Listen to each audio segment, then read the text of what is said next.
Welcome everyone to another edition of ICTV Headlines alongside Rob Harrington. I'm your host, Dijana Kunovac. We've been talking about the Scout 2014 final rankings all week, and there's one guy left in the Carolina signee class, and that is Joel Berry. And unfortunately, the only guy that dropped in that class. He was ranked 21 at one point and now ended his career at 34, dropped from a 5-star to a 4-star. I hate to be the bearer of bad news. So Rob, let's discuss that first. You've analyzed all the guys. Joel's the last one.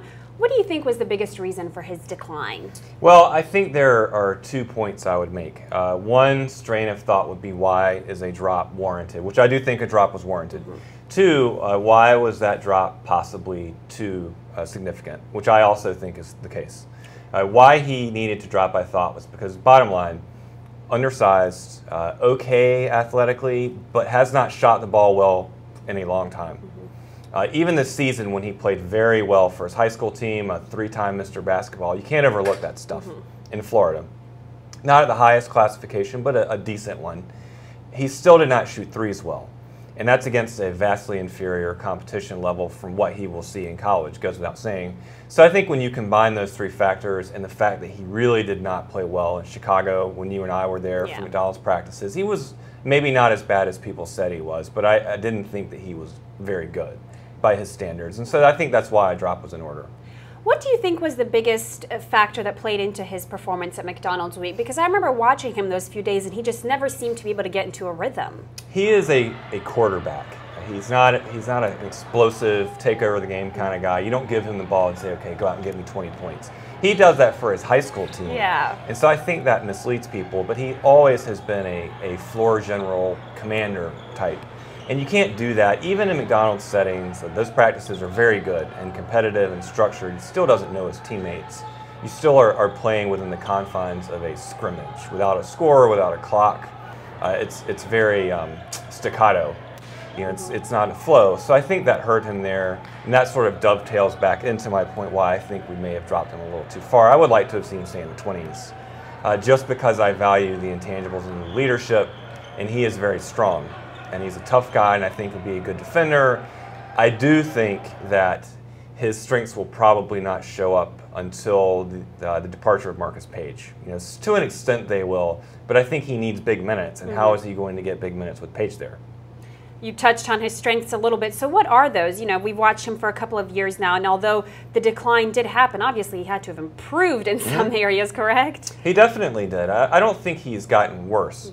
I just don't think that he has improved as much, relatively speaking, as some of the other guys. But he's still a very good player. He turns the corner. If you give him a high screen, he makes a lot of good plays happen, because when he gets in the paint, he's an excellent passer. He has a floater. He didn't use it a lot at McDonald's. I think that was the one part of his game he could have gone to. He just didn't. But if he gets a screen, he makes plays. And the nice thing about it is Carolina is already accustomed to setting screens for its guards like Marcus Paige, because he also is not an explosive driver, so you have to give him help turning the corner. Barry's the same way. So from that standpoint, I think he'll transition a little bit more smoothly than you might think. You mentioned that you think he'd be more of a facilitator in college, but can he develop that scoring mentality when he gets to Carolina at some point? I think he will be a pretty good finisher at the rim.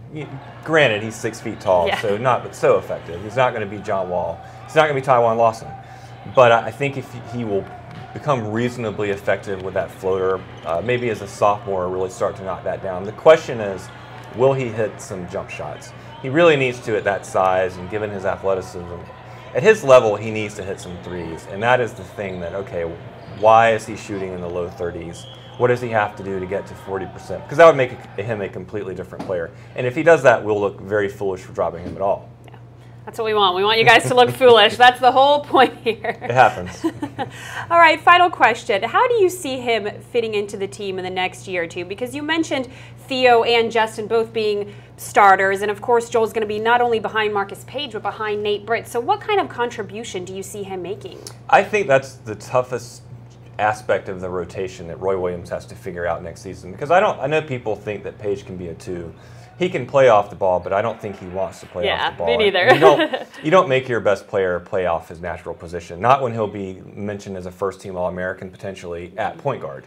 So to me, that's a non-starter of the conversation. If Paige is at the point and Britt can only play the point, and even Paige can play a little bit off the ball, that doesn't leave, say it leaves 20 minutes of backup minutes at point guard. I don't think Britt is going to get buried. He didn't just make the rotation as a freshman, he played a lot. Yeah. And that kind of experience, I think, will keep him in the game. He may not play 20 minutes per game. Maybe Britt goes to 10 minutes per game, and then Barry picks up 8 to 12 minutes per game. And I don't think that will not surprise or make me dismayed about Barry's development. I just think that's the situation he finds himself. Final question about this overall class. You know, you've been doing this for quite some time now. When you look at recruiting classes, where do you feel like this one ranks among Carolina classes?